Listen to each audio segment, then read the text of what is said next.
welcome back to my channel. This video is really going to get into the meat and potatoes of why I created this channel in the first place. It's something that I wish I knew before going through my transformation. I always found it super helpful to hear what other people experienced throughout fitness, and those little tidbits of information were super helpful for me. So hopefully this video will do the same. So you'll notice the title of this video is called Why Tracking Didn't Work For Me. I am not here to tell you what is right and wrong, because there is no right and wrong. I want to share both the pros and cons to tracking your macronutrients and tracking your weight. So when I talk about tracking today, I'm referring to two main buckets. The tracking of food, so counting your calories, counting your macronutrients. Macronutrients refers to carbohydrates, fats, and protein. There's a variety of tools you can use to track your calories, your macronutrients. MyFitnessPal, as an example, is one that I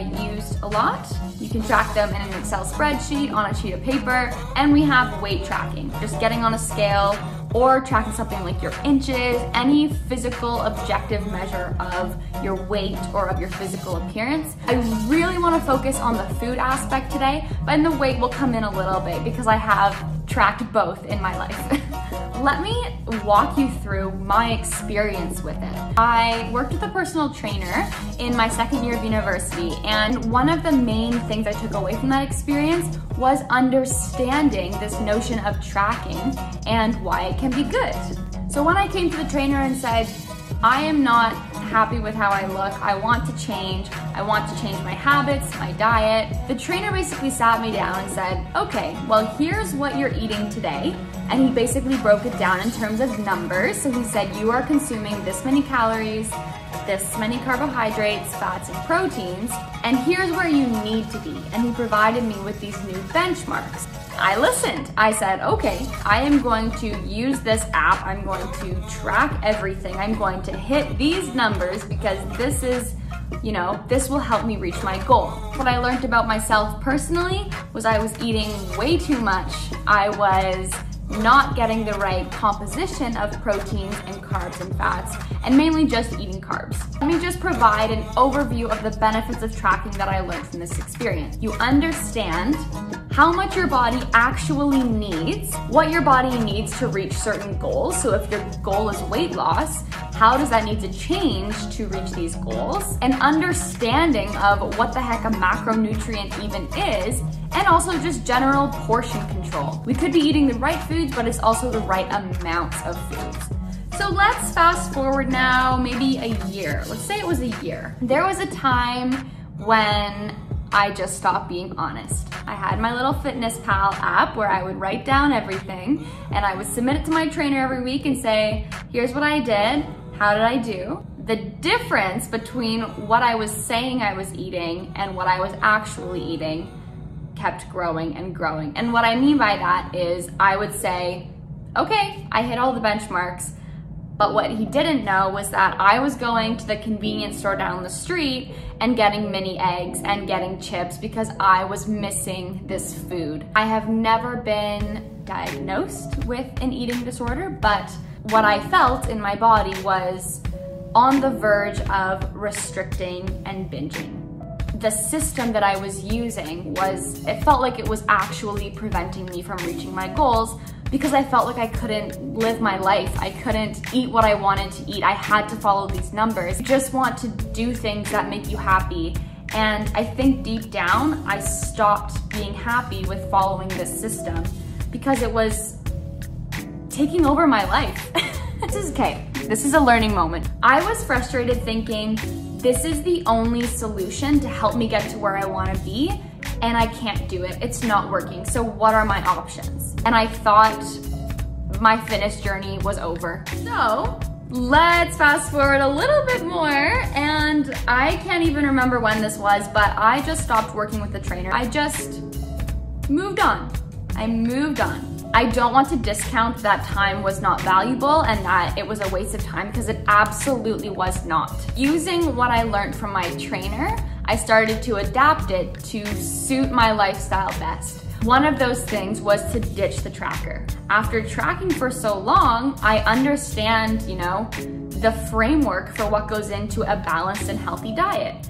I thought, okay, with each meal, you need a complex carbohydrate, a lean source of protein, and a healthy fat, and a veg. I just, over time, learned not so much the numbers that I needed, but just the foods that allow me to reach those goals. So if you saw the video, my cooking collab video, where I begin to explain what I like to call the gray zone and why one of my brand colors actually is gray, is because at this point in my life, I feel as though I have found that gray zone when it comes to tracking food. So I always used to think it was black and white. I have to be tracking everything. I have to be measuring my food. I have to be following this workout regimen in order to reach my goals. The other side being, I am just gonna do whatever I want. I don't wanna pay attention to my diet. And I always thought it was this black and white, this polarizing. The area I live in today is honestly a little bit of both. Okay, I understand the foundation. I understand the types of foods I should be eating. I understand portion control. I understand to eat when I'm hungry and stop when I'm full. But also, I am going to live life the way I want. I am going to go and get a chocolate bar and nibble on it throughout the week because that is what my body enjoys. So you're still maintaining a healthy and balanced diet, and at the same time, you get to enjoy those simple pleasures in life that make it so special. I feel like I haven't taken a breath. I get so passionate about this stuff because I wish I knew it. I wish I had heard it. You don't have to look a certain way. You don't have to follow this one system that you think is the right answer and that people say is the right answer. There is no right answer. It's do what makes you happy and do what makes you feel good. I know I said at the beginning I would mention weight tracking. Nothing super crazy here. It's just the fact that, you know, I was tracking my weight as well when working with this trainer because that was a great benchmark at the time of my progress and my goals because weight loss was my goal. But then I reached a point where I was putting on more muscle, and muscle weighs more than fat. So then weight did not become an effective measure anymore. And it was actually quite frustrating to see the scale go up when I thought I was doing all these things. So again, that's a whole other conversation about just weight and body image and all of that. But essentially, I also ditched the scale. Ditched the tracker, ditched the scale. I actually ended up stepping on the scale recently, I wanna say like sometime in the past couple months, and my weight actually did not change from when I was following a rigid diet. And so that just goes to show you don't always have to be tracking it to reach your goals. It just happens if you are focused on the right things and focus on the things that make you happy. So that's it. I hope you enjoyed this video. I was really vulnerable. I shared a lot of personal stories and personal emotions, but I think that, you know, is something that I wish I had going through my transformation, so I hope it can help you in some way. I have a lot of it on my Instagram account. Scroll right on back to when I started and you'll get some more details there. But for now, I will just say thank you so much for watching and I will see you in 2 weeks. Bye.